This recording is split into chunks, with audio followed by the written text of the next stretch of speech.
All right, welcome back, guys, to I think this is our fourth podcast since we started back up with our little bit of, I guess, a reboot. And it is September 16th while recording. It's about to actually be the 17th. It's almost at 11 here in Texas. And we've got Baltes, Rob, and JD here for this podcast. The usual crew, it seems like.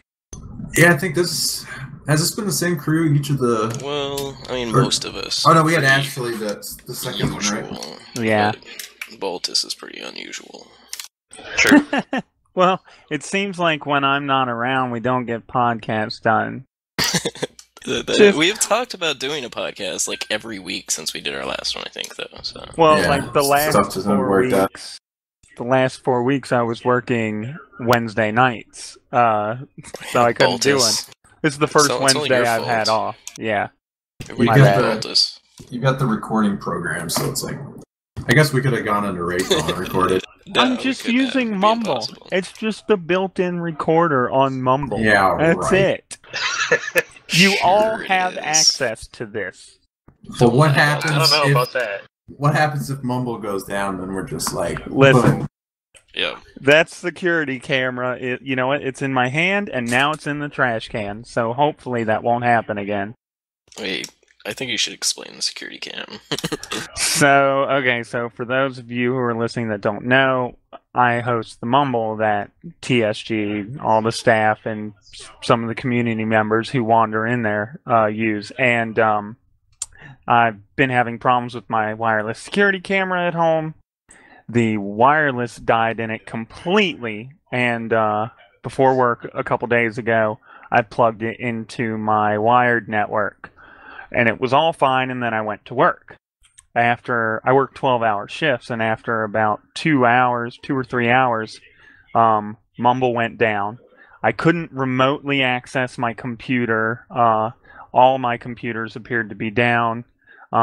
I even called I was freaking out at work thinking, oh god, my house has been burned down. I called Comcast and they tell me my modem is offline, my cable box is online. So I knew everything was okay. So fast forward like 12 or whatever hours later when I get home,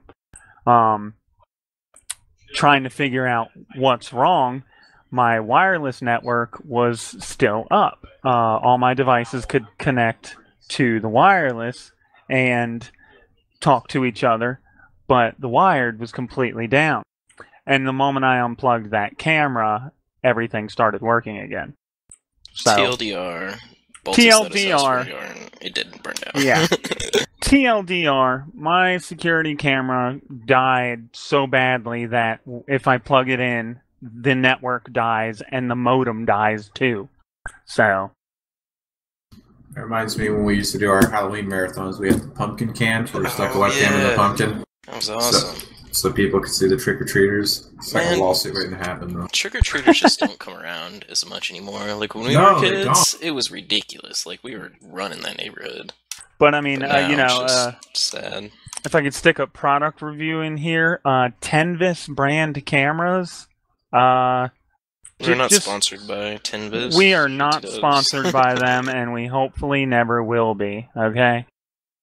TSG is sponsored by Mana Industries. That's back in the day. Speaking of Halloween, I mean, it is coming up, but is it like that? And y'all could make a comment in y'all's YouTube, in the YouTube comments as well. It seems like to me, is Halloween just less and less active? Like, it seems like there's not any trick-or-treaters anymore. The adults seem to do more Halloween stuff than the children now. Yeah. They do set up community stuff where people park their cars in a parking lot, and that's where they do the trick-or-treat. That's just so lame. Yeah, it really is. I remember when I was a kid, there's 5 of us, so we come home. And so my dad would follow us in the station wagon.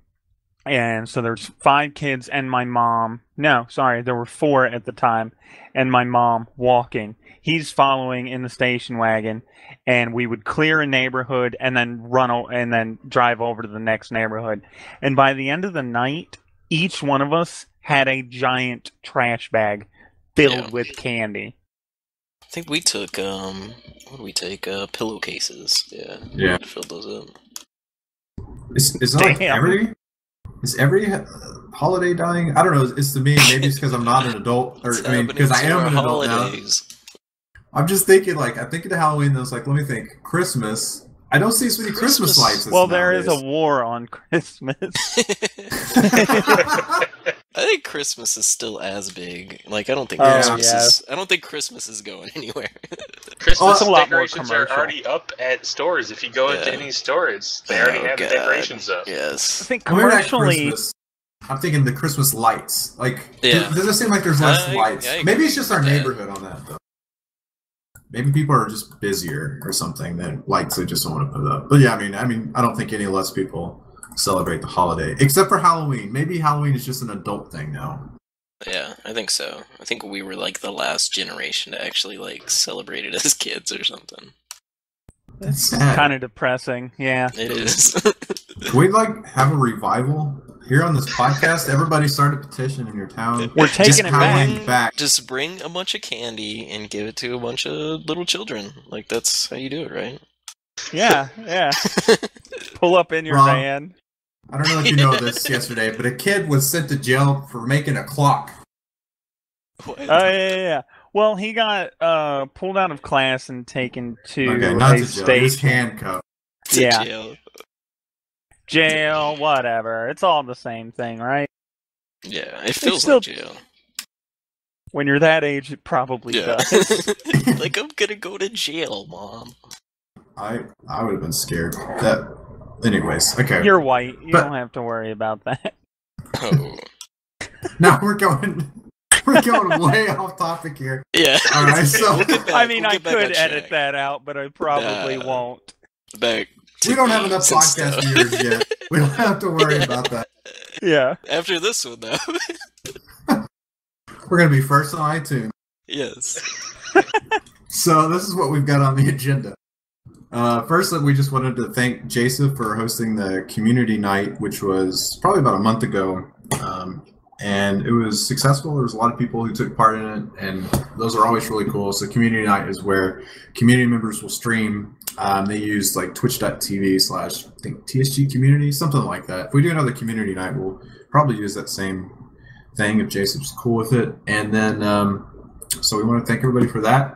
And then we have our Pokemon Marathon dates. We already announced it would be going to be the 17th or 8th, Thursday, December 17th, or Friday the 18th. Well, we've decided we're going to start on Thursday, December 17th. So mark your calendars. I need to update the website, but it is going to be December 17th. Is there a reason we're starting on a Thursday?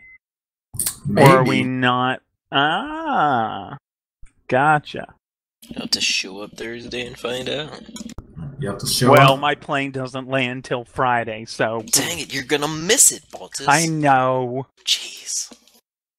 I think we're renting a car, so nobody will have to come out to Love and pick us up. Bree is shaking her head yes, so...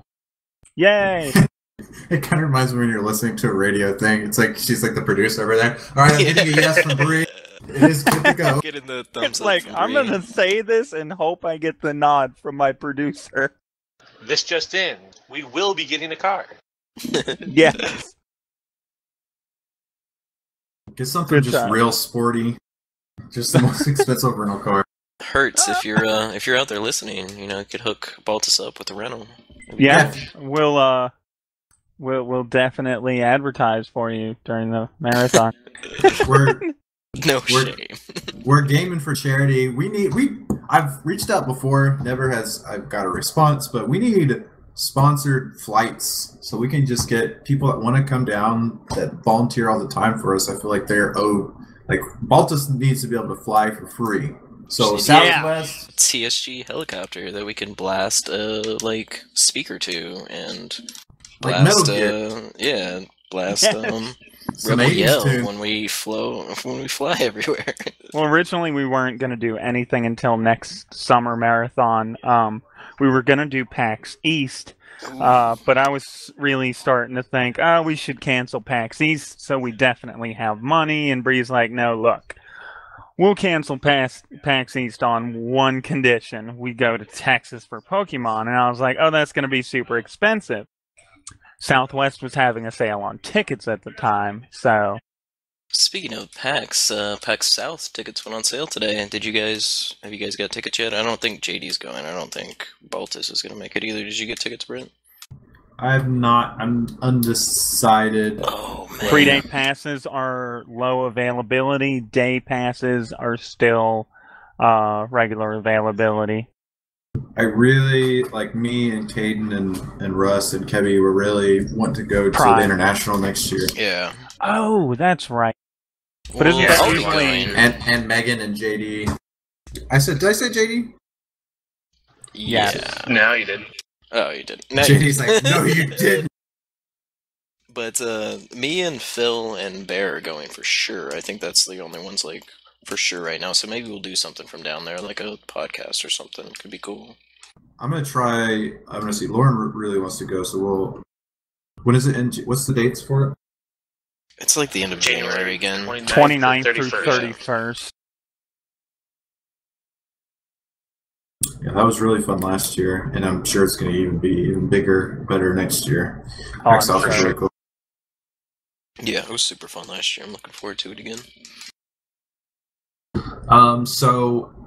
Stuff that's happened between our last podcast and now, actually what just happened was Tokyo Game Show, which brought us a lot of gaming news. So we'll go into that, but before we go into that, Nintendo named a new president, which I'm going to butcher his name. His name is Tatsumi Kimishima, and the cool little tidbit of information about him, he was actually Nintendo of America's president.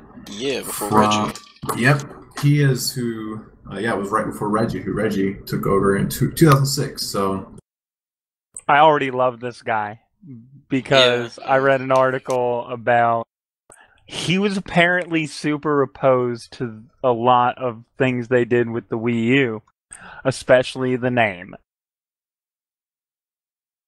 There was a few articles coming out about how he was on the credits of, what is it? It's Mario Party, like, 3 through 8, so people are, like, freaking out. But it's like, they just put those names on, like, there, if they're high-level executives, so... He was, he worked at Pokemon. He was the president of Pokemon. HAL Labs? I'm not sure. I'm looking at his thing. It says that he was the president of Pokemon USA from 2000 to 2002. So it was during the Gold and Silver release, which we all know is the best Pokemon. So that's a good sign. I agree with that. I agree. But and then there was also restructuring with Nintendo. Does anybody know the details? I know that they merged two departments of something like their online. I don't want to get this wrong. Does anybody know before I butcher what they did? What was it? Nintendo did some restructuring within their company. The EPD, or that's what it's going to probably be called now, the establishment of the Entertainment Planning and Development Division. So it's going to be the Entertainment Planning Development Division. But it used to be the EAD, which Miyamoto was general manager of. And the other planning and development that they had, they're going to be merging. Interesting. So that's, I saw it coming, and especially since, what was it, earlier this year they said something about how they were looking into doing some restructuring of sorts. I think it's been bring it all into one type of thing, so it's going to be easier for them to develop and have the capabilities of supporting all of their devices and stuff. Yeah, that's cool. I'm all about that. He was up until the new job. He was head of HR at Nintendo. Yeah, I mean, that was on his... He did a lot more than just that, though. He was formerly their managing director. Yeah. Oh, yeah, I don't think that any of that means... He's had several roles, so I would say he's experienced. The guy that is going to be being the new general manager of the EPD, was Shinya Takahashi, I believe. You probably did a better job of pronouncing. I'm bad at pronunciations, but Cool. I have no idea. I'm excited about this new president. I want to see what he can do. they are. This is Nintendo related as well. They're going to continue doing the directs.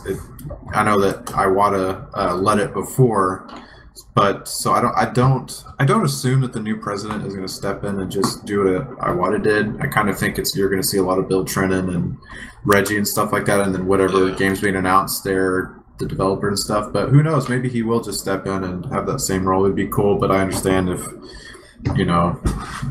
that's not his thing. If that we haven't seen him smile yet, so every single picture I have seen, that is one hell of a scowl on his face. So he's a businessman. He is. That's the weird thing about Nintendo too.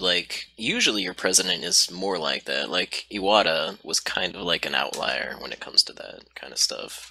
That's why he's amazing. Yeah, Iwata was super amazing, and he had a personality that people could relate to because he was so fun and everything. I'm not saying this guy isn't fun. We don't know a whole lot about him yet, but even if he is just I'm running the business of Nintendo, I'm cool with that too, because other people can be there for that creative side. Oh, I found pictures of him smiling. Yes. Yeah, the weird thing about Nintendo's heads that you think of, like Miyamoto, Iwata, and Reggie, their personalities kind of are similar to what you think of when you think of Nintendo. Oh, yeah, so, exactly. He smiles with his face, not with his mouth. Look at that picture. You can tell that he's trying to smile in that picture. He wants to be smiling. Yes. Guys just need to Google a picture of him smiling when you listen to this, and you'll understand what we're talking about. Yeah, there's a better smile. Okay. Anyways, Confirmed, he really liked that smile. Game Boy Advanced SP, apparently. Wait, is that what that is? That's a SP he's holding there. Oh, wow, he is smiling. Sounds surprised. Should we go over, before we go over the Tokyo Game Show stuff, should we just do more Nintendo stuff and then do Tokyo Game Show? Yeah, that's why I put all the PS4 stuff, which mostly came out of TGS at the end. Okay, cool. Well, then this thing I'm super excited about. Now, they announced Pokemon Go sometime last week. It was September 11th, 12th, something like that. And so Pokemon Go, I guess if we can maybe put a link to it in the YouTube description. There's a short little trailer for it. And what it is, God, you're going to make me do work. I'm totally going to forget. I'll edit it in if you don't. I'll edit in the link into the description. But anyway, so Pokemon Go, how would you describe it? It's an augmented reality game developed by Nintendo, Game Freak, and Ingress. No, the game is Ingress. The name of the company is something like Niantic or something. I didn't know they had that much to do with Pokemon Go. I thought that was kind of like an Alphabet thing. Like Google. What? I thought Google was doing the whole Pokemon No, Go that thing. was an April Fool's joke last year. Wait. No, I was thinking about this year. Okay, just go ahead. I'm wrong. I'll look it up. Let me get the exact company's name. I think it's Niantic or something. Which is the guy who created the company was he created Google Earth, or the same team did. Yes, that may be what Rob's thinking of. I'm thinking about something to that extent. Okay. Let me get the company. I'm really well prepared. Okay, so it is, Niantic, that's right. So Niantic, Nintendo have partnered to create I'm just going to read this straight from the Wikipedia. It's an upcoming augmented reality game for mobile phones developed by Niantic, scheduled to be released in 2016 for iOS and Android devices. The game will be released alongside the Pokemon Go Plus, which is a Bluetooth connection which uses a Bluetooth connection to notify users when a Pokemon is nearby. The game allows you players to capture, battle, train, and trade virtual Pokemon who appear throughout the real world. The game is free to play, and although it supports in-app purchases. So I figured I'm really excited about this. I think we could kind of talk about what maybe like a worst case scenario and the best case scenario of what this game could be and what we kind of expect. Because that's what I've been kind of doing in my head. Like, what's the best possible thing we could release and what's the worst? Either way, I'm going to be pretty excited about it. But I don't know. I'm kind of on the other end of the fence as you. Like, I'm not as excited. Like, I think it's really cool what they're trying to go for, but I'm afraid that it's not gonna be what we expect or what people expect. I'm super excited for it, but what I would be more excited for is okay. So what's the Microsoft augmented reality thing that they're coming out with? Yeah. See, with the trailer, that's kind of what they were showing, but it was and it's just gonna be you use this watch thing and it vibrates. I that's cool, I could see them really incorporating an actual. If we had everyone's pushing VR right now, something. I want to see AR, personally, and the Pokemon Go thing with an AR headset. I mean, you're wearing the headset or something, and so you're actually seeing them out there. Well, you can't see them out there. Incredible. What? It'll be all on your phone. Right. It's gonna be AR. Yeah. It's gonna be AR that you see on your phone. But, I don't know. Yeah. I'm just Joey's one step about, ahead. I'm talking about AR, like actual projection into the real world AR. That's what it is. Kind of, but I mean, I think we're talking about rearing the actual glasses and being able to see it. Yeah, it's just you pointing the phone at an area and then it shoots it into the real world. And I mean, we're not there yet with Google Glass and stuff like that. I'm just being overly optimistic with what I want out of it, because that's gonna be the future. All I that had stuff. a lot of questions about it, in the trailer, it left some things kind of unanswered. Do you have to fight the Pokemon and then catch it? Do you start the app up the first time and get to pick a starter, and then you have to fight Pokemon to capture them? That's what I hope it is, not just, okay, go here and point your phone here. Congratulations, you got a Dratini. That's probably what it's gonna. I would imagine. I bet the in-app purchases is going to be Pokeballs. Yeah, probably Pokeballs, okay. And potions and stuff. I'm imagining you only have so many Pokeballs, and once you run out, you either have to wait or wait to get another Pokeball, or you have to purchase Pokeball. Yeah. It it's makes gonna be sense. a real life Safari Zone. Oh Okay. God. So Niantic just split from Google, in August, apparently. Because that's when Google announced that they were restructuring and doing the whole Alphabet Incorporated thing. So that makes sense. That's what I was talking about earlier. Okay. August. Wow. But I'm really excited for myself. I think the thing that they could do that would make it fail is that it's only for major cities.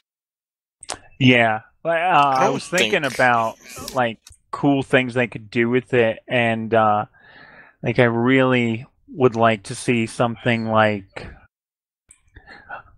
the world map, and then different regions and areas in the world have Pokemon unique to them, which will encourage international trading. well, Yeah. I would hope the trading is not where you can trade to your friends online, because that would just defeat the whole purpose. It should only be in-person trades. Yeah. I think you're right with that. Because if not, think of Pokemon Wonder trades now. Really, you could just go catch a whatever Pokemon is only in your region, and just then you have all Pokemons at your fingertips after that, because it took a lot of the fun out of it. Yeah, actually collecting stuff when you can just go online and say I need a Beedrill and get it automatically. Yeah, I would hope let's say, I don't know if they'd go this hardcore. I don't think they'll do that. Do this, what I'm thinking. Like, say, in the Northeast or in, like, Virginia, it's like, oh, only the, rat-a-tat roam in Virginia. Oh, God. And Yay! Texas. Real-life youngster Joey right here. And then, like, Texas, Ekans are only in Texas and Arizona. And so you come Take down that, for New Mexico. Man, that And is New kind of Mexico. cool, though, if you think about it. Like, if you do the Pokemon, like, in its natural environment or whatever. That's what I was thinking. Like, maybe they do something like that. with the technology, they could. That's not the problem. I'm just wondering if they would go, if they're going to maybe do that, but in like a smaller ecosystem. Like, there's all these certain Pokemon in a certain area, but they're pretty spread out. Now, Like, maybe in the United States, there's all of them, but they're spread out. South America has all of them, but they're spread out. Yeah, if That that makes would be sense. fun. I mean, they could even go hardcore. I talked to Russ about this a little bit. So the Pokemon games, there's some games that was X and Y. It's supposed to be like based in France. Paris, yeah. Yeah. And then some of them are based like in a faux Japan. I think Black and White is America.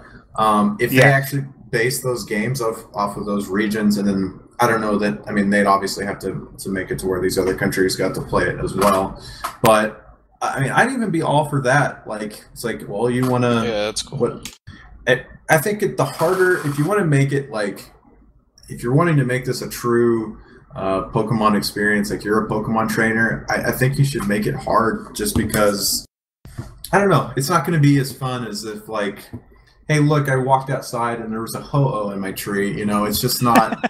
Yeah, I understand why they're doing it, like, just in major cities and stuff, though, because this is going to be a lot of work as is. And, Oh, like, you need to get it in the major markets. Well, I mean, and for they it to showed succeed. stuff where they were like hiking They read, like, and finding Stonehenge and yeah. found something, so I don't know. No, it'll be in. It'll be so. The company that made it, they have another game which you should look up, because I'm Ingress. pretty sure, Ingress, and it's really popular. You should see some of the events that they have. People meet up and have like raids and stuff like that. So it's a MMO, augmented reality MMO, and so people meet up at bars and stuff. And the way that they're doing this is you submit. So I'm gonna get some of this wrong, and people can correct me in the comments. What the players do at first, and I'm guessing this is what's going to happen a lot of the beta period, and they're probably going to use the information they got from Ingress to do this as well. People submit portals to the company, to Google. So they'll submit like major landmarks. Like, some people were saying that there were some portals that were in like a creepy like graveyard and stuff like that. And so they submit a portal. Niantic approves it, and then they add that portal to the game. So what I'm thinking is, like, they have like this creepy graveyard. That's where like Ghastlies and Haunters would spawn, and so you'd have to go there to catch them in that. But it should be. But then, if they do it like that, there could be like kids like roaming around a graveyard.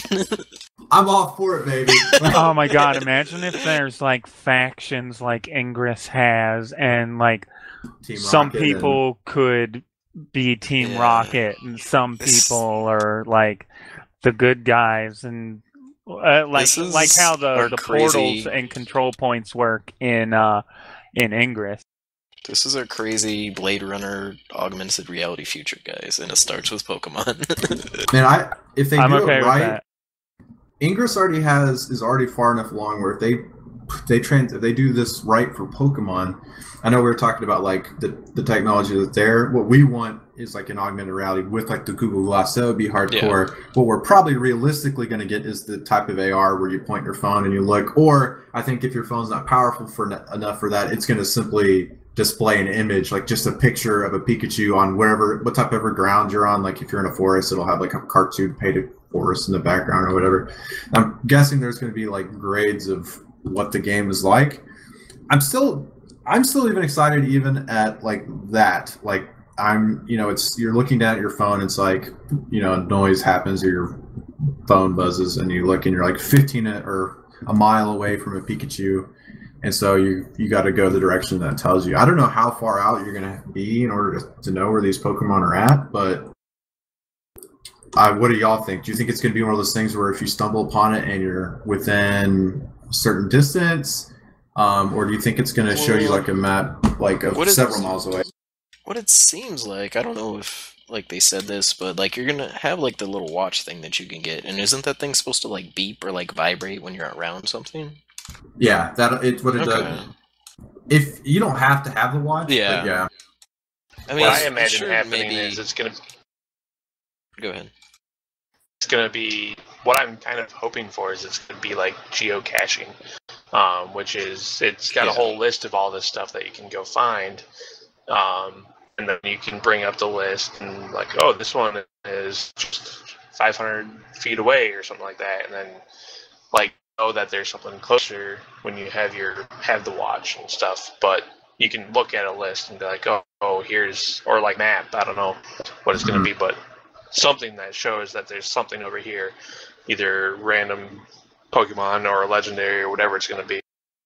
That's kind of cool. So I mean, I guess when you think of Pokemon, you in the game, you're like, Route 12 has this, these Pokemon. Route 99 has this. So do you think it'll be? So when you go to that area, I'm hoping. So if a Pokemon's there, you catch it. I'm hoping it completely removes it from that area. However, I'm guessing those areas are going to be like. Do you think they're going to be spawn points like Pokemon? So if I'm at this graveyard, I catch this Haunter, you think another Haunter will appear X amount of time? I mean, I'm hoping that these Pokemon are individuals, as in I catch it and, Rob's right next to me. Like, unfortunately for Rob, we're hanging out in the graveyard. Midnight. And if I catch it, it's mine. But then at that point, then we'll wait around. Like, all right, then Rob will catch us. Like, do you think it'll be that way? I don't know. I would like for it to be like that if I had like a choice, but I don't think they would make it to where we could catch like the same exact Pokemon, because that would be kind of lame. Yeah, because I don't want it to be where it's just like they're kind of procedurally generated from your phone. Like once your phone sees you're in that area, then it's like, all right, as long as you're in this area, Pikachu's everywhere. I don't want it to be that. I want it to be these Pokemon are, like unique, which I don't know what I'm guessing that's how it's gonna be. I don't know enough about like how it actually works to like say one way or the other, I guess. But what about JD and Baltes? How would y'all prefer it to be? I love the graveyard at midnight part, except probably get arrested for trespassing. I agree that if it's like, okay, there's a Geodude in this place and everybody can go there and get a Geodude, I don't know how I feel about that. Like it'd be more fluid if it's like I mentioned with regions, like in this region you could find random encounters of a Geodude. Like there's a chance of it. It's not like 100% going to be here. Yeah. But they could at the same time do events like there's going to be Mewtwo is going to attack Times Square this time on this date, and then everybody's like, holy crap, we got to go to New York City and go to Times Square. And judging from the Times Square scene in the trailer, I kind of got the impression that they may plan to do events exactly like that, which would be smart with an AR game. Oh yeah. I would hope they would handle just legendaries like that, but that does sound really cool. Well, like you mentioned, Ingress has raids. That could also be something that they were hinting at with the scenes of large gatherings of people. Yeah. I'm curious how that works. There's raids. In a legal point of view, though, like getting all these people together, like, are they liable if something happens? Like, I don't know. It's just an interesting question. It is interesting because I'm sure there's been a case or two involving flash mobs and incidents. Yeah. So it'd be something to look at who was held liable for that. Imagine the Pokemon Company has to call the mayor of New York and be like, so you may have a lot of kids running around Times Square on this date, just so you know. They're all going to have their phones out. Nobody's going to be looking where they're walking. I think Nintendo Company, they've kind of Did you notice the demographic, like in the trailer, it was all like, people our age or just a little bit younger. It seems like they kind of know that their audience is kind of grown with because they showed Gen 1, I guess, and that's kind of the generation we'd all identify the most, obviously. Yeah, they made it like a thing that everyone can do. Like you can do with your family, or you can do if you just really love Pokemon and are like our age. Yeah. And I don't know. As far as trading, though, what do y'all think? I mean, I think it should be. I think trading and battling all need to be in person because that's part of the whole. I agree with that. I like the in-person idea, but at the same time, I really like the thought of dividing the world into regions and having Pokemon. And this is just like my own opinion on something that I think would be cool for them to do. The world is divided into regions, so you've got a Pokemon that is unique to Japan. It may be common in Japan, but it's in Japan. And so if you're in America and you want that, you have to trade with someone in Japan. And obviously you would need online trading for that. But then I agree with what you're saying about Wonder Trade, Britt. So that definitely throws a wrench in what I'd like to see happen. The only thing I think is like how they're actually going to make money off of it. And I don't know how they would make money off of like in-person battling and stuff. Like unless I guess you're going to sell Pokeballs, but I don't know. Yeah, like I could see him being like you get maybe 3 or 5 Pokeballs a day. So that's all you can catch in a day unless you pay money for more Pokeballs. And they will make a killing if they do that. And if they do like the battle system thing too, like they could sell potions. Sorry. Right. Judy. Yeah, I think potions, and then I think it's not going to be just Pokeballs. They'll have the other type of balls as well. Yeah. Because, like, I honestly don't think you're going to be able to catch stuff so easily. I think you're going to need to try to use Great Balls or Ultra Balls, or get from an event a Master Ball. Hopefully, it's like Pokemon, where it like depends on the Pokemon that you're catching. That would be cool too. So specific type of balls like the cave. I don't forget what the ones that you fire in a cave, dark ball or dusk ball. No, maybe that may be night. But yeah, they could actually. I mean, I saw some people saying like, "Oh, well, microtransactions are going to run this game." It's like, well, it's a free-to-play game. They have to make money off of it somehow. I would be mad if they charged you full price for the game and then you had microtransactions. But it's free-to-play. Yeah, I mean, there are definitely good like free-to-play like models like that. Like it's just how you do it. Yeah, I think charging Pokeballs is just a simple, easy way, and it makes kind of sense within the game. And they would make a killing off of it too, and it's something that you don't have to do. Right, and you could wait. You could probably get issued so many Pokeballs a day, and it's not good money wise for us, the consumers, but I was kind of thinking like, I mean, maybe you would only run across one Pokemon or two a day, so they might not even give you that many.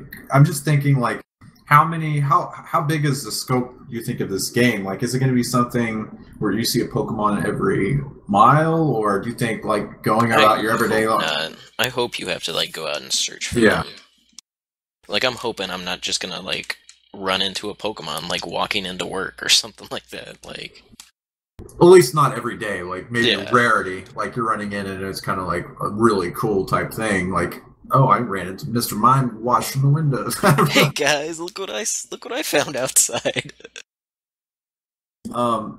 So do y'all think? What was I gonna say? Do you think?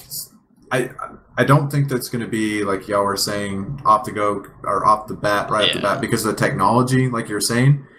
But maybe maybe it'll start out not the greatest AR, but I mean there is Google Glass already that's out, obviously. But maybe we're not that far away that the game can slowly evolve and getting like another. Yeah, I think so. I think this is going to be like kind of a test run for like all that AR stuff.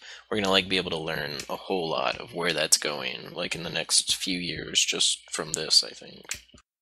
Yeah, which is crazy. If it's really popular, which I think it will be, if it's really popular, then I mean, Nintendo and Niantic will probably put a lot more money into it, and then it'll forward the progress. Because I've never used the actual Google Glass. I know it's got to have some type of display that you're seeing when you're walking. Obviously, I guess AR is not to the point where I'm sure they could display a Pokemon, but it's probably, I mean, it's not to the point where it can display a Pokemon and it looks like it's actually interacting with the environment.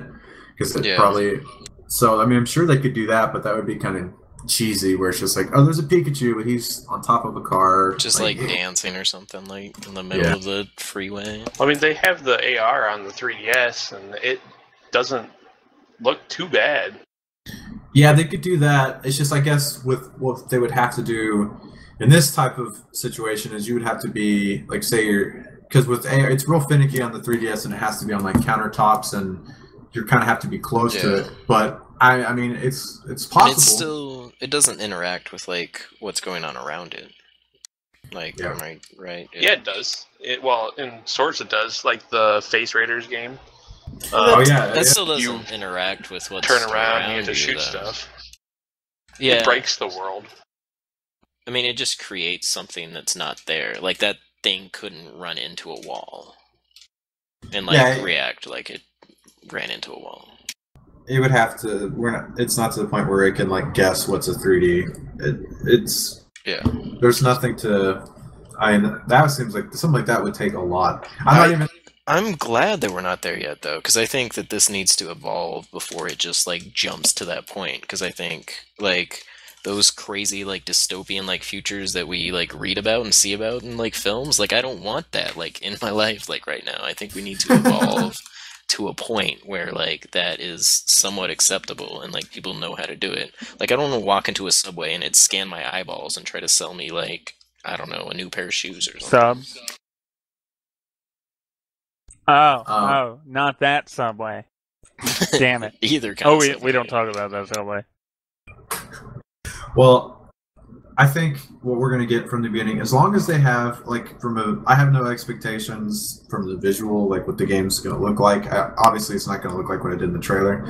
But as long as they hammer down the things that we were just talking about with the, how you actually catch them, the trading, as long as those are good, I don't think it'll be held back too much from what the game looks like. For some people, it will be.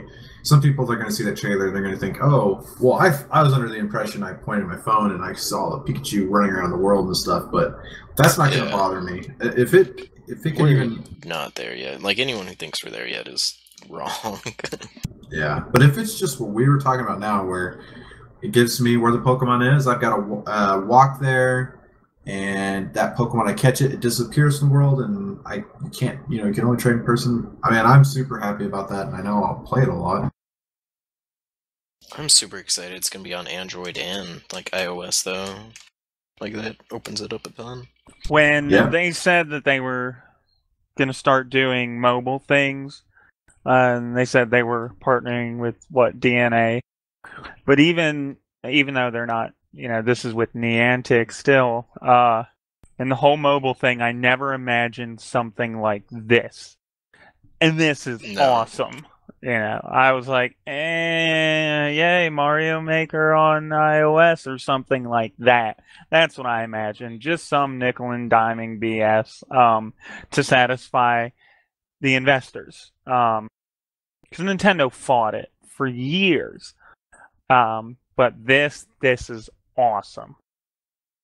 What I like is that they made it it's not like Pokemon Shuffle on the mobile and stuff. They had a full-fledged event. I mean, they had all the big heads from each of the, they had Miyamoto there. They had the head of Niantic. It wasn't like it at least signified, I think they were trying to show to their stockholders and like to people that this is like going to be a legit attempt at this game, and it's not going to be just a shovelware, freeware game. It's going to be a big investment for them. At least that's what I'm hoping.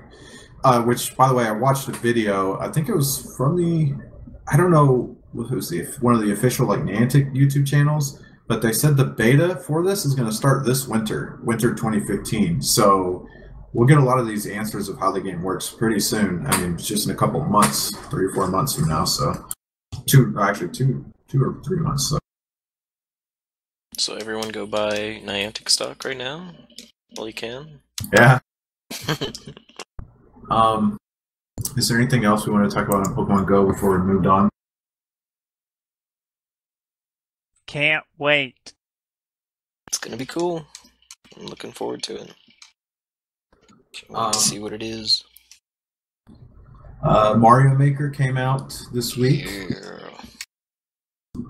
If you don't know what Mario Maker is, it's on the Wii U, and you're able to create your own Mario levels using assets from Super Mario Brothers, Super Mario Brothers 3, Super Mario Brothers World, and Super Mario Brothers U.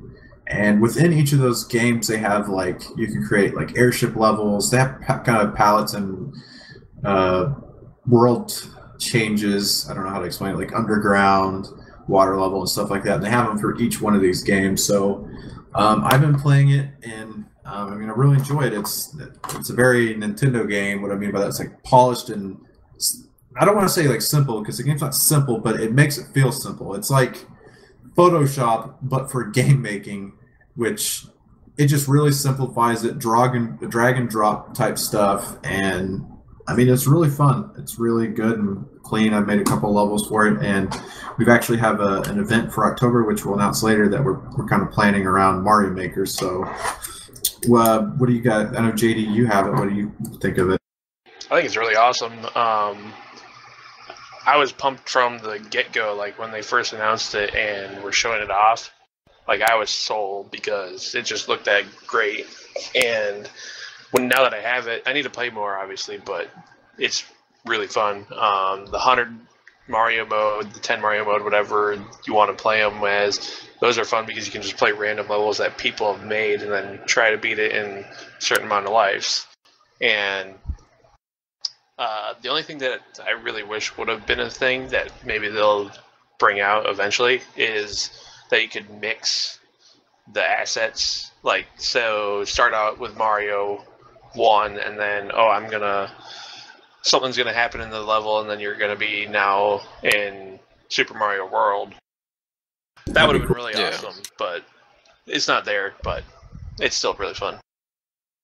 I wonder if they'll release I noticed that Super Mario 2's not in there. I'm guessing because a lot of if you have a Goomba, it makes sense because the Super Mario Brothers has a Goomba, Super Mario Bros. 3 has a Goomba. They all have Goombas. If you throw Mario 2 in the mix, I don't know. This kind of happens anyways, and they just make a new type of enemy in the game. They have what are the little wiggly worms in Super Mario World that when you bounce on their head, they get all pissed off. They actually did make a new model for that for Super Mario Bros. 1, obviously, because it's not in Super Mario Bros. 1. Same for Super Mario Bros. 3. So I guess they could do it, but I kind of wonder if we'll get some DLC that'll give us Super Mario Bros. 2. That's the only one I noticed that was kind of weird it wasn't there. I don't know. Super Mario Brothers 2 was so different than 1 and 3, but I don't know. 3 we now know never actually happened per se. Yeah, it was just a play. Well, 2 really never cool. actually happened, right? Or 2's the American one, right? 2 was Japan. It was a different game in Japan, and then I just watched a whole history video on YouTube about this actually. So yeah, they sent over, from what I was watching, they sent over a copy of 2, which is the Lost Levels in Japan.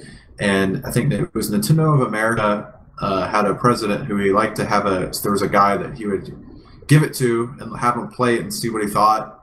And he played it and he said it was too hard. He didn't think it would go over well in America. So he took his opinion and told the Japanese Nintendo that, hey, this is he doesn't think this would work.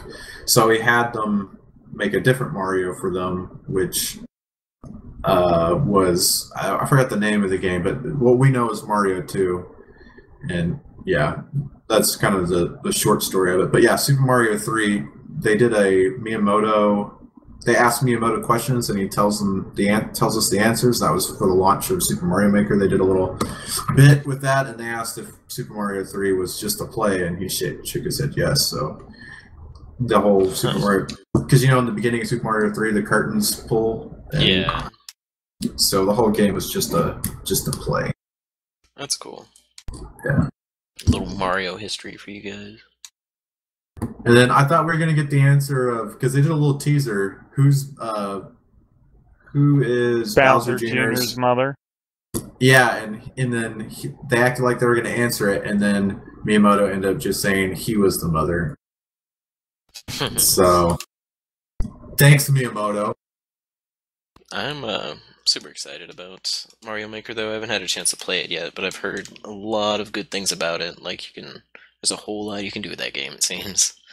One thing that I've heard, like, complaints, different, like, podcasts and stuff I've listened to, is that there's not a really easy way to, like, share your levels. Like, you have to have the code, which once you have the code and are following somebody, apparently it's really easy. But I wish there was, like, some kind of thing that would, like, pop up and be like, hey, try this level, or look at this level that everyone's failing at. Like, go and try it. Well, there is a leaderboard of, like, most popular, like, levels that people have played. Cool. You can go there and do it. But yeah, there's some type of list. I don't know how they're like even if populated. It's just like, yeah, your friends' like levels would like pop up somehow. Like that would be super cool. Yeah, I don't think it. There you can like follow, like say I could follow JD, and every time I think he makes a level, I think it'll. I don't know how it works yet. I've been playing it around myself. I haven't done too many of the online stuff. JD, do you know if like you're following somebody, does it automatically tell you when they create a level? I think it's under that tab of what you follow. They show a list of levels that are made from the people that you follow. But I agree with Rob that they should have just a tab or something that's for your friends list that you already have on Nintendo. Like on your Wii U, it should have anyone that has the game and makes levels that should pop up on there, kind of like what the Miiverse does. Yeah, because now it seems like you have to go to like Twitter or something to get like a level or a world code or whatever. And once you have that code, you can access the level and like all that person's other levels. But I just wish that they could share that in game somehow. I mean, it's not a huge deal; it doesn't make the game bad, but I just wish it was easier. That would be in there. Alright, sir. Anything else we want to cover with about Mario Maker before we move on? Should I buy a Wii U? Yes. Yes. Probably. Or wait and see if NX is going to have backwards compatibility. Yeah, that is a good point. That's the only thing that, like, if they announce, like, the NX has backwards compatibility, and I bought a Wii U, like, a year before the NX comes out, or a year and a half, like, I would be disappointed. That would suck. And with, I know... Oh, go ahead. Go ahead. I was just going to say, with the rumors, which we'll go over, we're going to do a dedicated NX podcast at some point. We were just discussing it before this podcast. But there's all sorts of rumors and speculation, especially concerning backwards compatibility. There's all sorts of patents out there that people are assuming that are going to be for the NX. So that's a good point Baltes brings up. So, yeah, I mean, E3 is going to be in, May this year? So if you just want to wait January, February, March, April, May, it's about an 8-month wait. You'll probably know. Yeah, see, and then, but 8 months, that's 8 months I could be playing a Wii U. Like, that's true. Now, what games do you want on Wii U? Right now, like, the only games I would, like, super get into right now are Mario Maker and Splatoon, probably. Splatoon's really good. Yeah. But I don't know if I can justify it for those two games. Right. That's what I would get at, is just those two. And with so many other games, are you going to pick up Fallout 4? Yeah. You're going to pick up Fallout 4 and sink countless hours into that. Yeah, and I still got to pick up Taken King. And you still got to pick up Destiny. I'm sure you still got a lot to do on Metal Gear Solid. I'm about halfway through the story, I think. But yeah, there's so much to do in that game. I'm so going to 100% that game before I finish the story. Love that game. You are missing the best game on the Wii U, Bayonetta 2. Yeah, I would probably play that. I would probably pick up Bayonetta 2. Which, the cool thing about Bayonetta 2 is it comes with Bayonetta 1 2 remade for the Wii U. We could also segue into Pikmin 4. If you're interested in Pikmin. That's crazy. Pikmin 3 is on the Wii U, and we're getting another one on Wii U. Have they said that that's going to be on the Wii U? Yes. Yeah. Dang, that's crazy. Well, Miyamoto said it's nearing completion.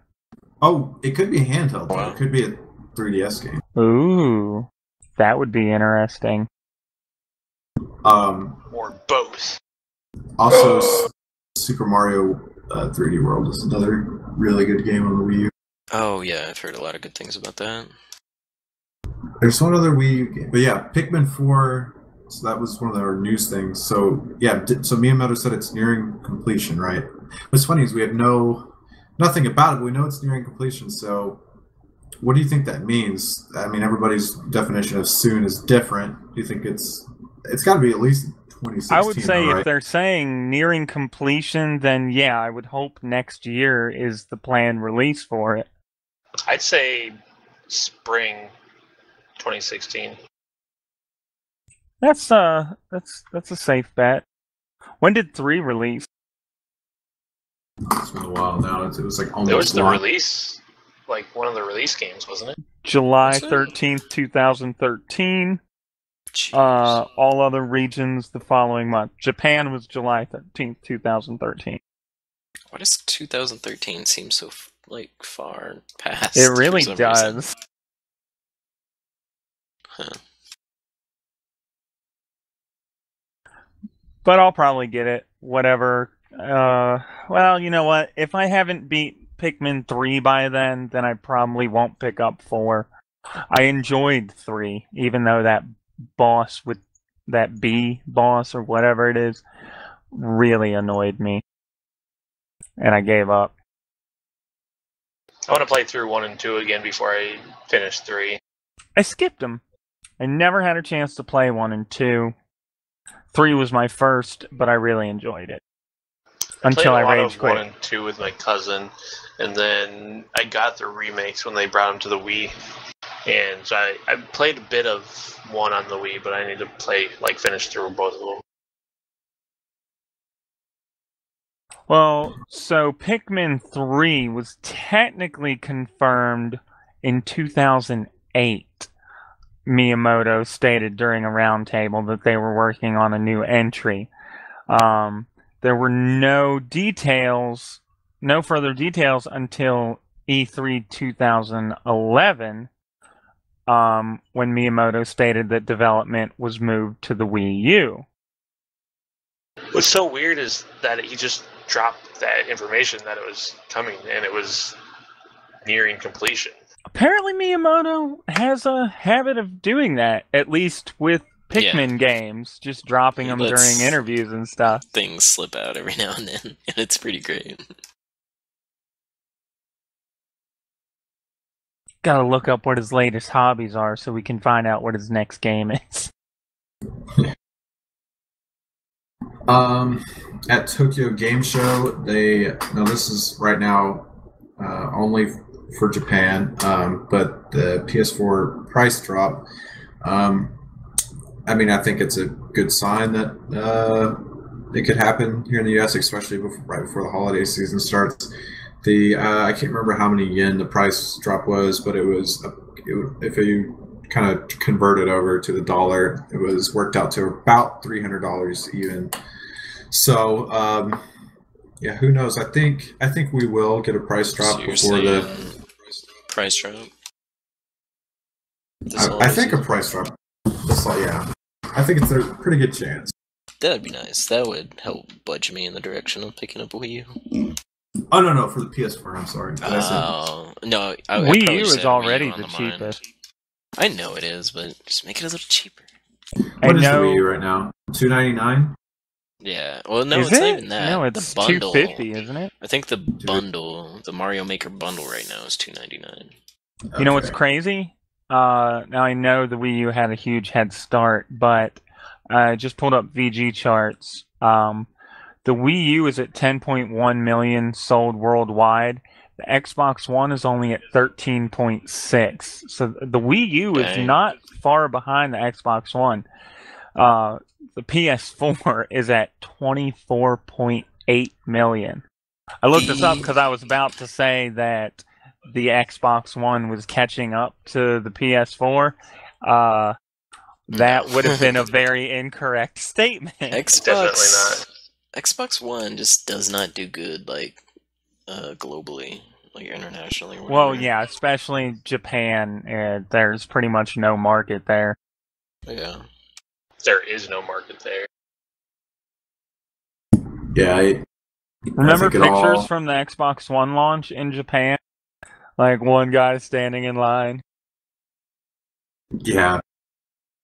There is, well, I guess I shouldn't start the story because I can't remember the full of it, but there was something about the Xbox launch, the Xbox original launch, and how they were handling the launch in Japan. It was something where I can't remember if they weren't going to launch there at all, and then they decided to. But anyways, yeah, obviously the market there is not. Well, Yeah. I think there was something. I remember we were looking at it like a couple of months ago, and it was like Xbox One had sold. It was like, I don't even think it was 1,000 like Xboxes or something. It was something ridiculous like that, because I remember not believing it and then looking it up and being like, wow. Yeah. The weekly sales report, and it was like Yeah, 900 that's what it something was. to the Jeez. 50-some thousand PS4s and the 30,000 Wii U's. That is insane. Yeah, so I mean, yeah, I guess you look at it that way. Nintendo, the Wii U is not that far behind, but I like the Wii U. It's just I think the marketing behind it a lot. I know it sounds like a lame excuse, but I think the naming of it was a big problem. Just because of how popular the Wii was, they made the mistake of thinking like, well, the Wii was so popular, we make it. I mean, I think even a Wii 2 would have been smarter than the Wii U because I agree. It people still are used to the signifies naming something new. Yeah, if they wanted to use the popularity of that brand, which they felt like, okay, now the Wii name holds power, but they, instead of doing Wii 2, they did Wii U, which it confuses people, especially. It's crazy now, though, because now they have to go in the complete opposite direction of the Wii, which is what they were trying to mimic the Wii, and now they're trying to go the opposite direction of the Wii. It's so crazy. Yeah, I think they've got to go something. They're just gonna have to come up with a new name. Yeah. The Wii 3. It's like, what? The new Wii. Oh god. Wii 3. Oh god. New Wii U. That would be. I would be worst. okay Oh, with Wii my 3 God. because at least, oh god, new Wii U. Either something different or stick a darn 3 in the name. There's a podcast I was listening to. They were talking about the new 3DS coming here, and I was like, the new 3DS is already here, but only the XL new 3DS is here. Apparently, the new 3DS, like smaller one, is just coming here or about to come here, which is ridiculous. Like, come on, think of your names, your systems, your consoles. I always make the joke about how much it's got to suck to work at like a GameStop. Like I want a new 3DS. Do you want a new 3DS or a used new 3DS? I want the new 3DS. What do you mean a used new 3DS? Do you want your new 3DS used? Yeah, No, do you I want want a it new 3DS XL or do you want a new 3DS? Like, oh my god. I want the new one. Well, we did just have the new 3DS come in, but it's not the XL. So do you mean the new 3DS or the new 3DS XL? And do you want a new 3DS XL? It's so stupid. Yeah. I don't know. Maybe I don't know. I still wish they named the Wii the code name, which was the Revolution. Yes. I wish they had kept that. I wish they just would have Was named Wii it the Nintendo. Revolution? What was Dolphin? Dolphin was the GameCube? GameCube. Yeah. Okay. I'm still fine with. I mean, obviously the Wii went fine with them, but my biggest thing was just the Wii U and the even though the new 3DS I think is doing okay. It's just small. It's just such a small thing that I don't know. It's just a really small thing that I think they could have avoided. Because the rumor was, I remember us all on Mumble or Raid Call at the time.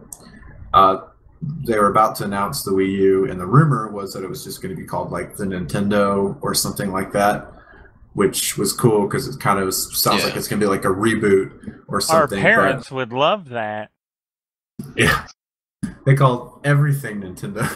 I've got a coworker who, hey man, did you get the Sony 4? Yes, I got the Sony 4. Wow. He got the Sony 4. I mean, he's a gamer, but he's like dad level gamer. That's so sad that's like a thing. Alright, where are we jumping to now? Alright, Bloodborne is on the list next. What? Britt's favorite topic. DLC or something? DLC, yes. Yes! So Bloodborne, that's so far I still got to play The Witcher, which I'm really wanting to play because I've been reading the books, trying to get into the story of the game and stuff. But so far, Bloodborne is my game of the year. I love Bloodborne. But anyways, what's more than Metal Gear Solid 5 right now? Bloodborne was just. I love Metal Gear Solid 5. No. Bloodborne. Oh man. Okay. We'll remember Different this at the end of podcast. the year. Hovering Yeah. over the man We'll remember button. this. Hovering over. I really love Metal Gear Solid 5. But yeah, different podcasts will do our game of the year type stuff. But Bloodborne. So, and this might be just because this was announced at Tokyo Game Show, so naming conventions, everything are a little bit different. But the way it was worded was a Bloodborne expansion. They call it like a game full enhanced game expansion or something like that. So it looks like we're going to be getting new weapons, new zones, possibly. I mean, from looking at the trailer, maybe even there was bits and pieces of the world that were obviously from the old world that looked like they were kind of redone, kind of cataclysm. Well, they showed the Vicar Amelia fight, and they were using a new weapon, so some of those weapons may be available earlier, or that could have just been a new game plus type deal. I don't know. Vicar Amelia is required though, right? It's not an optional boss.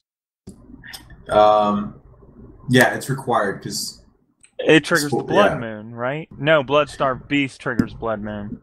Yeah, that will. It's kind of spoilers for anybody who played, but we're not really that bad of a spoiler. It's just it's going to give you a key. There is a boss called Vicar Amelia. Spoiler. Yeah, well, the spoiler was the key. You get a key item that will let you go to the next zone. So yeah, it is a required boss. But so new weapons, which is one thing that people in Bloodborne compared to Souls has a lot less weapons. They're going to add more weapons in this expansion. It's called The Old Hunters, and so we're going to get some backstory on some of the older hunters, such as the cleric. That's good. That's because that's one thing I think that game is like missing. Like it tells its story it's very atmospheric. Like it tells its story with its setting and everything, which I think is really cool. But I kind of want like some kind of like lore behind all that like actually is explained. Well, I'm guessing that all the Souls games deliver story like in the same way. I'm guessing it's going to be the same, but yeah. Well, just like in Dark Souls, you got the expansion there, and you got it in Dark Souls 2, which Dark Souls 2 has. I heard I've beaten Dark Souls 2, but I've yet to play. I forgot the whole expansion pack is called. Oh, it's, Scholar of the First Sin. There you go. And with all of those games and those expansions, I can't speak for Scholar of the First Sin, but I have played the Dark Souls expansion. It delivers the story the same way, but it's more. You're going to get more information about some of the characters and stuff. So we'll see. I'm really excited. It's November 24th. At least that's the date for Japan. It's probably going to be the 22nd for us because that's going to be. Let me make sure that'll be a Tuesday. That's usually how it works. Yeah, 24. No, 24th is a Tuesday. Maybe we already got. I think theirs was the 26th. Anyways, it's going to be in November, late November, and I'm really excited because the PlayStation page says it's the 24th and it's going to be $20. Oh, they have a price? $20? That's nice. Awesome. Okay, sweet. Well, I did not even know that they'd done a price point yet, so that's cool. Destiny, take notes. And I don't know how much content we're going to get, but like I said, is it labeled? What does it say on the PlayStation website? Does it call it DLC? DLC expansion. Okay. And it's going to have a whole new world, it looks like. where all the hunters of the past are trapped. Yeah, it sounds like the Souls games, like when they do DLC, they like to do a lot of time travel stuff so that the story doesn't really affect what's kind of already happened. So it's probably going to be either you're in a nightmare or something like that. Nightmare, or you go back in time or something. So along that line, Dark Souls 3 is going to be coming to PS4, Xbox One, and PC April 2016. 2016, cool. Oh, I thought it was. I like that the what's his name? The creator said that he, while working on Bloodborne, he just really wanted to go back to Dark Souls because the systems and stuff that they created for Bloodborne felt restricting. They made sense in the world of Bloodborne, but going from Dark Souls to Bloodborne felt restricting. So he was just excited to wrap up Bloodborne and go back to Dark Souls. So it'll be cool to see what he does there. Let's see, it says Dark Souls 3 worldwide release date, April 16th. Is that what you just said? Yeah, it's going to be... I thought Japan was 24th. Yeah, there's the 24th. Why does it March. say worldwide release? For everyone else. It's as of less than an hour ago. They announced that it's coming to US and stuff April. Okay, so Japan gets it about 3 weeks earlier. Man, I hate when they do that because so many spoilers crop up, and I know you just say avoid spoilers, but it's when it's 3 weeks difference, it's hard not to come across those type of things. I don't like that, but oh well, I'll have to deal with it. 3 week difference. But so yeah, it Dark might not Souls even 3. be that long. I don't see it April 16th on here, but it might be. This is just says it doesn't give a specific date. Oh well, yeah. I'm on the Reddit page where it says Dark Souls 3 worldwide release April 16th, 2016. But I wonder if maybe they thought maybe it says April 16 and they just misinterpreted that. But yeah. Yeah, probably. Because the 16th is a Saturday. yeah, it says title is just meant to be April 2016. No actual date confirmed. My apologies. Okay, so yeah. Hopefully earlier in April than the 16th, but we'll see. Because I don't know, 3 weeks, that's rough. I can see the 5th be 2 weeks away. Yeah. Dark Souls 3 is, I think, supposed to be Miyazaki, or I don't know if it's Miyazaki, right? I think he said that was the last of the Soul series, and he wants to then try, you know how Bloodborne is essentially a Souls game, it's the same formula, but a different setting. I think he wants to try that could be cool. like another setting, but I think he said he wanted us to do something like sci-fi-ish, so. Yes, dude, like a futuristic, like Dark Souls. Man, that would be awesome. It's like guns. Oh, man. Yeah, I'd be so down for that. But yeah. Anyways, let's see. So we got Dark Souls 2 Bloodborne. Another expansion called The Taken King. Yes. What do you guys think of it? I've never played a Destiny game, so I'm out on this one. Oh, man. I'm liking it so far. They definitely Bungie remembered how to tell a story in the actual game. So It's crazy. That's been really cool. Yeah, like the difference between the base game and expansions and the base game and DLC and the expansion story stuff, there's a night and day difference in what's going on. They haven't told a story in an actual game since like Halo 3. Right. I wasn't around at the start of Destiny, so I skipped out on all the Lucky man, you. I missed the fun part.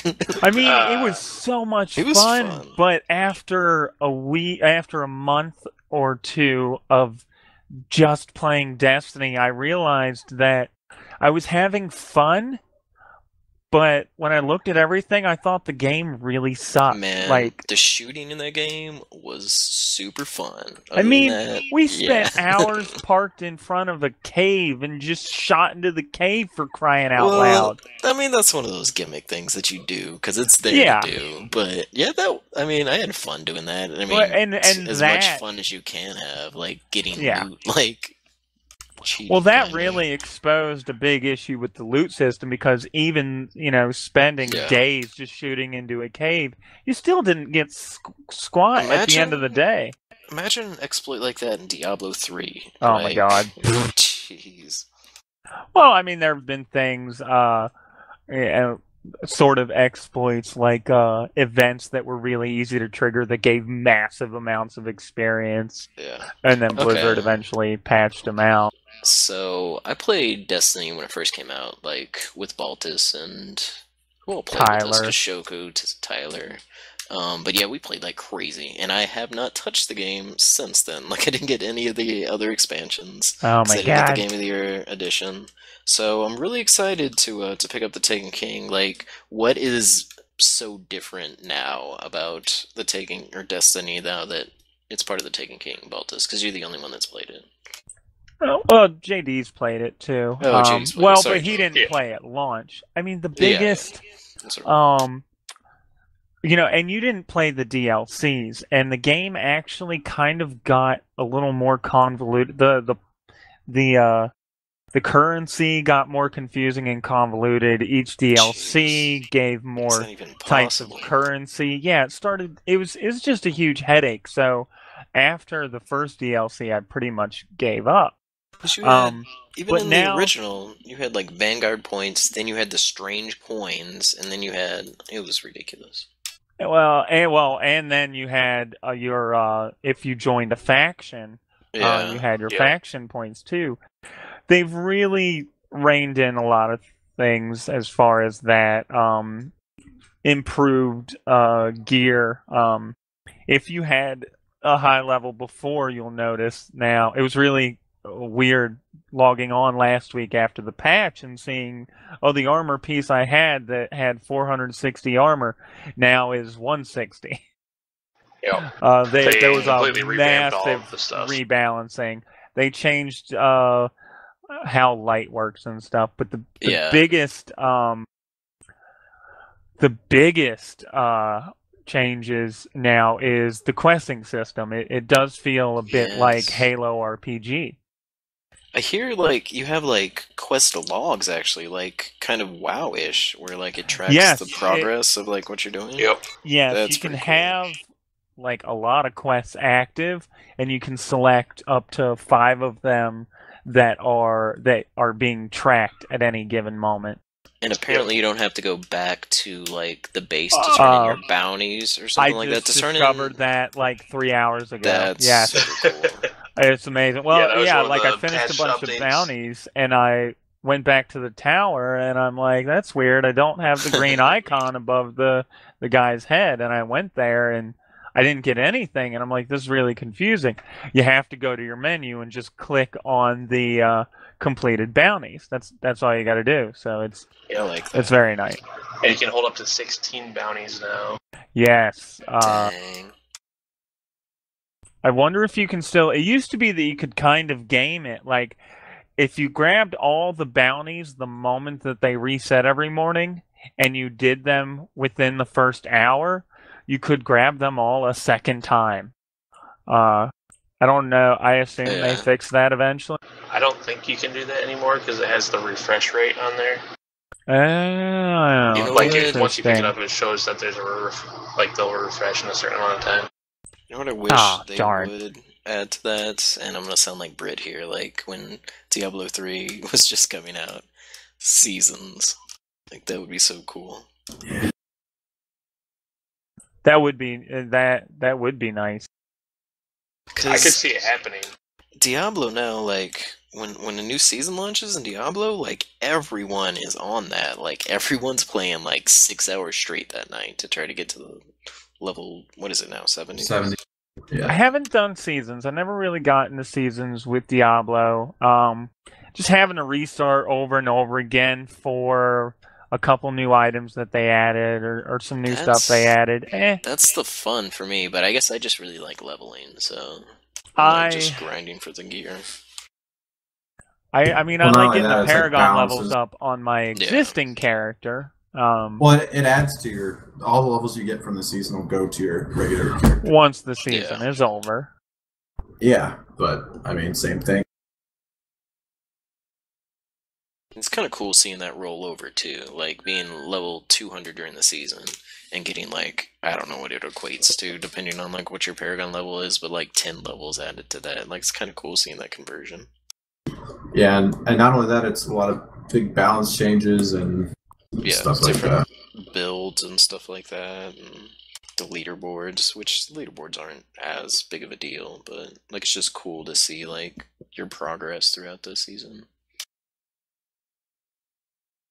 Should we move on to the last thing we have on the news? I'm sure there's a lot of, I mean, we could have gone over all the Tokyo Game Show news, like the Resident Evil, Call of Duty games and stuff like that. But I mean, you mentioned Resident Evil. I did watch the trailer for that Umbrella Corps. It looks okay. Game. It looks like I'm not big in. I don't play a lot of competitive shooters and stuff, but that I like a lot of the things that they're doing in that trailer. I don't know how much of it was actual gameplay or just manipulated for the trailer, but I could possibly try it out. And that it could be set in any universe. It's a game that Capcom announced today. It's a multiplayer competitive. It's a team shooter called Umbrella Corps. So it's set in the Resident Evil universe. It looks kind of like Counter-Strike with zombies. It's using Unity engine. It looks graphically, it looks great. Is it going to be like a Left 4 Dead kind of thing, or? Imagine Left 4 Dead on some kind of competitive steroids. I assume it's competitive. I will link a trailer for it to you. I'll have to check it out. Sounds neat. Going by the gameplay alone, it didn't really strike me as a Resident Evil game. You know, that's not what I was really looking at, especially after Resident Evil 6 and Operation Raccoon City. But the game itself, aside from the universe it takes place in, it looks like it could be really fun. We will see. We'll get that Resident Evil 2 like remake too, like coming out probably next year or something, but that'll be neat. Yep. Yeah, it looks cool.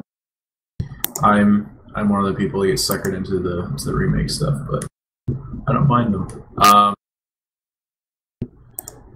Kingdom Hearts 2.8 for the PS4, which is going to serve as kind of a prologue to Kingdom Hearts 3. It includes Kingdom Hearts Dream Drop Distance HD, Kingdom Hearts X back cover, which is it's just like a showing the cutscenes of another Kingdom Hearts game. I think like a tablet game or something. I can't remember what it is. It says Kingdom Hearts X called back cover, Unchained X called back covers, set to tell the tale of the foretellers and revealing new parts of the series history. That's scenes from supposed to be a cinematic. Yeah. Talking about like naming things, like the Kingdom Hearts franchise, like really needs to work on that. The final part of the collection is Birth by Sleep 0.2, a fragmentary passage, which is a completely new part of the story taking place after the events of the original Birth by Sleep, told from the perspective of Aqua. And the official trailer for the game, the first official trailer for the game will arrive on September 17th, so that is tomorrow. Well, by the time this podcast is out, it'll have happened. It will have already happened, but anyways, so yeah, there's that. And I guess to wrap up the podcast, we've been going for about an hour and a half now. What have we been playing? Baltes, you want to go first? I was just going to tack on to you guys, because I know what I'm playing is the same as what the rest of us are playing. So Metal Gear I'll Solid just interject 5. but yeah, Metal Gear Solid 5 and Destiny is like that's all I've been playing. Metal Gear is just incredible. I'm really glad that I marathoned the entire series last month. Yeah. And I had never played a Metal Gear game before that. So pretty great. Man, that game. I don't know if I've ever had more fun playing a video game. Yeah, Metal Gear Solid like single player video game. Yeah, what I like about it is just because how you can approach a mission so many different ways. If you haven't played or seen Metal Gear Solid 5, it's very similar to Far Cry 3. Grand Theft Metal Gear is how I've been describing it to people. Yeah, it's each mission. Well, I don't know if I want to spoil where they. Okay, so I'll at least tell you the first part of the game is set in Afghanistan. Yeah, that's pretty well known. Like it's in everything about that game. Yeah, everything after Afghanistan, I had no idea. I managed to avoid any information that would have told me. Yeah, I mean, I even knew that, and I didn't like look stuff up. So, I mean, you probably know a lot of the locations, but yeah, Afghanistan is super like big first part of the game. The place after Afghanistan, I know nothing about what's after that place, so don't spoil that for me. Well, but apparently there's more. The game is really big, open world. So you're sent on. There are stealth missions, but you can run a gun if you want, even though it might be a little bit harder. But you'll usually be sent to a part of the map to do a mission, like maybe save somebody or kill a certain target. And you can kind of go about it a million different ways because you have a million different gadgets you can get through upgrading your base, which you have like a base where, like a military base that's out in the middle of the ocean. I can't remember which ocean it is. It's next to... it's like the Atlantic or something. Yeah, I know the exact... anyways, you're building a base. You can extract people from the missions you do, just like even the enemies. They have this system, like a Fulton balloon system, which you can knock somebody out, put them to sleep, or even shoot them in the leg. Go up to them and extract them, and then they'll go on your base. And then the more people you get, it's a mini game in a sense. Literally base building. yeah, base building. Upgrade your weapons, upgrade your base, and that in turn gets you new gadgets, which you can use to do your missions. But anyways, the game is really in depth. It's really big and it's very long. I beat the game, and my percentage was I think over 40%, and I probably spent close to 50 hours. That seems to be what like the completion percentage of like the story is 40%. Yeah, and I did a lot of side missions, but I still have a lot of side missions left to complete. A lot of things like S rank. Overall, I really like the game. There's a couple like things I didn't like. I can't spoil the game. I'm not going to spoil the game, but I really enjoyed it and would recommend it, especially to people that like those like open world games and like taking your time, because the missions, I mean, they can be short, I guess, if you depending on how you want to do it, but they can be really. I guess you'd say there's a lot of role play type aspects to it, especially if you're into like military sim type stuff. It is a goofy game, but you can sneak. Like you don't have to like kill anyone like in that game, like ever. Or well, I guess there are like hits that you have to like take, but you can even like Fulton them. So like there's just so many different ways you can go about like playing that game, which is really cool. Which I think makes it probably the best open world game I've ever played, which is really hard to say because The Witcher 3 came out this year, and I love that open world game, and it is completely different than Metal Gear Solid 4 or 5. Oh my god. Yeah, like the game, I'm trying to like think of a way to. Like, I don't maybe we should just. Should we just say like a mission, like how we completed a mission, and then like see how different it is?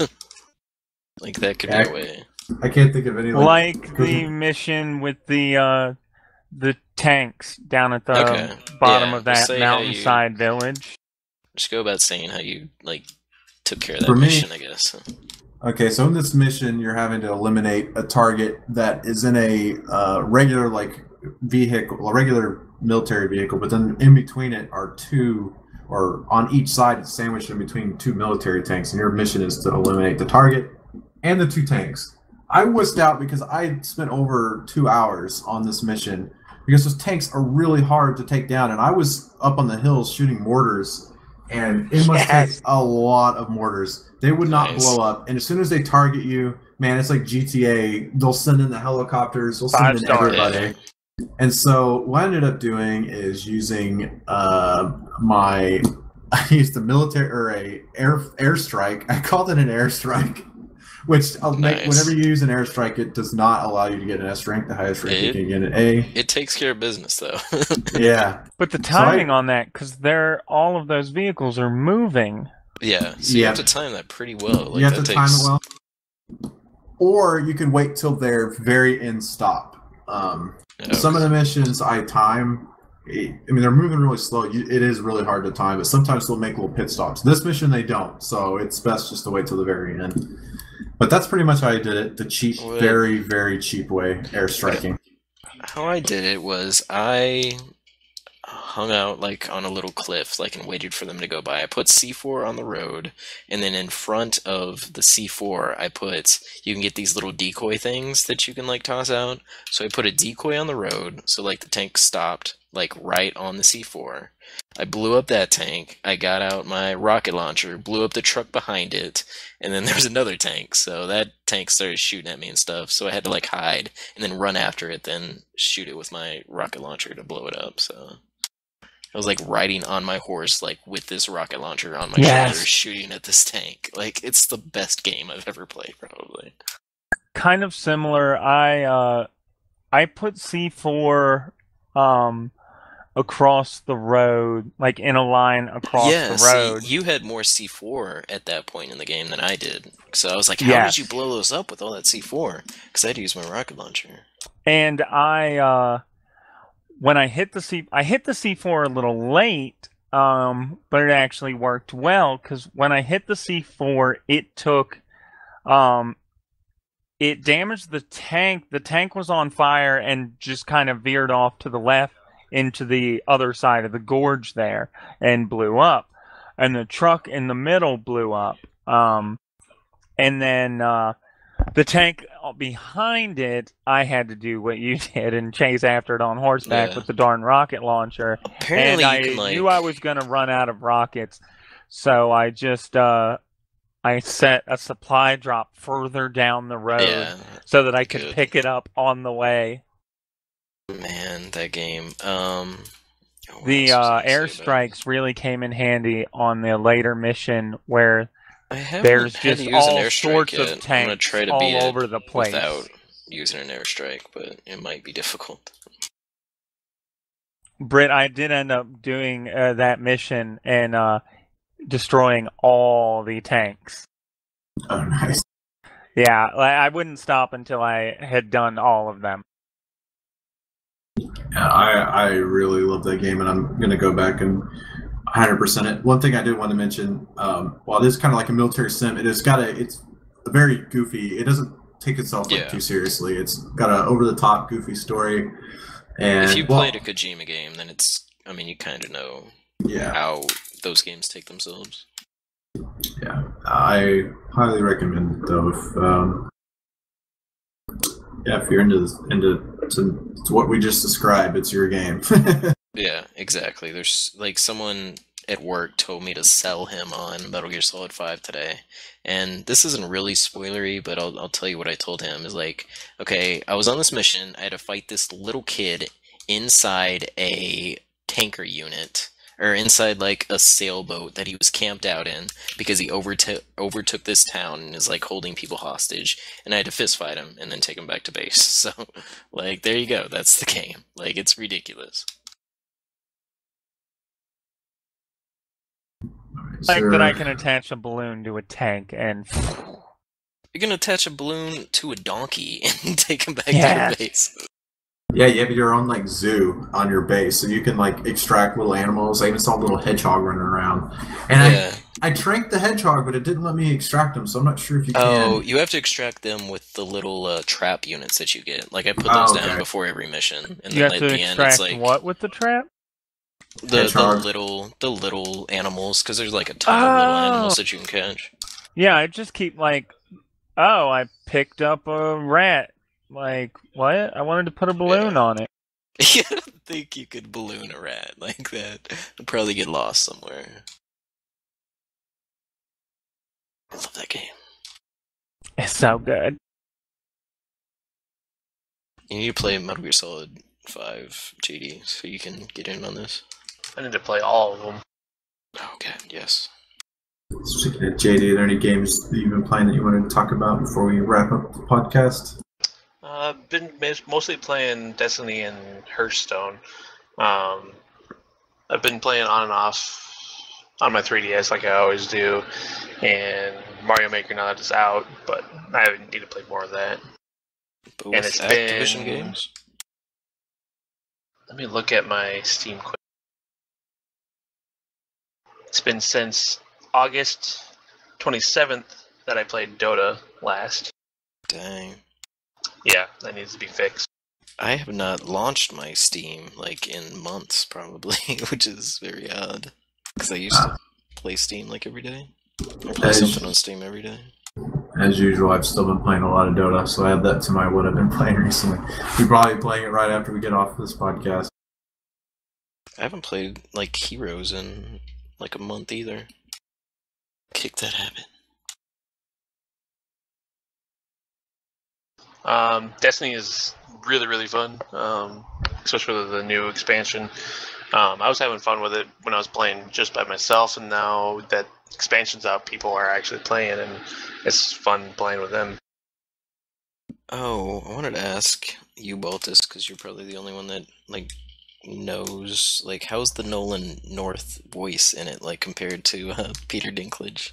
It's actually, I didn't have a problem with Peter Dinklage because I didn't either, but it's a robot. It's a mechanical thing. So I didn't really get all the whatever about it. The first Nolan North teaser of the voice sounded like Dinklebot, just a little higher pitched. But now that I'm actually playing the game, now I haven't gone through and played any of the old content that they redid. Okay. I was kind of bummed out that they re-recorded all of it. I would have rather them. I think that's cool, like to an extent. I don't know. Like maybe Ghost dies and you get a new ghost, you pick up a new or ghost. Something. That would make like sense. Make it a story thing, but to completely write it all out, But that's just because I was okay with what existed. But what I've heard of the new stuff with Nolan North is great. It is much more animated. Cool. There seems to be more dialogue. I like it. And since it's Nolan North, he's a regular voice actor. He's probably more accessible than Dinklage, because in the 2 DLCs there was 0 Ghost. Ghost had no lines at all in the DLC content. So that's really weird. It's nice to hear the Ghost again, actually. Cool. I'm probably going to pick it up here in the next week. I'll start playing with you guys probably after I beat Metal Gear Solid. You probably have it downloaded already, so you could just do digital. Probably. It's like on the disc. Yeah, well, the patch last Tuesday was the whole thing. Yeah, okay. You just have to unlock it. Wow. 17 gigabytes. Cool. I'm looking forward to that. All right. Well, that wraps up this podcast, and we'll try to return here in 2 weeks for, I don't want to promise it, but maybe the next podcast? Maybe? Maybe. We keep talking one thing before about you stop. But... Go ahead. I got an email earlier today. Bloodstained. Fangamer sent out an email to all the people that back Bloodstained. You can put down what you want as your clan name. And, of course, if you supported Bloodstained, you should support Clan TSG, or the Street Gamers. Yes, clan. Yeah, I don't know. We'll probably will either be under the tag TSG or the Speed Gamers. Either one, please support us, or that would be awesome. Yeah. Here in a couple weeks, once like a bunch of us have beaten Metal Gear Solid, we should do a MGS5 spoiler cast. Yeah, that would be cool. I'd be good for that. It'd be awesome. We could talk about like the whole series and like the end, I guess. Theories. Yeah. Lots and lots of theories. Alright, cool. Boop. Alright, see you guys later. Alright. Later. Where's... Try to find the stop button.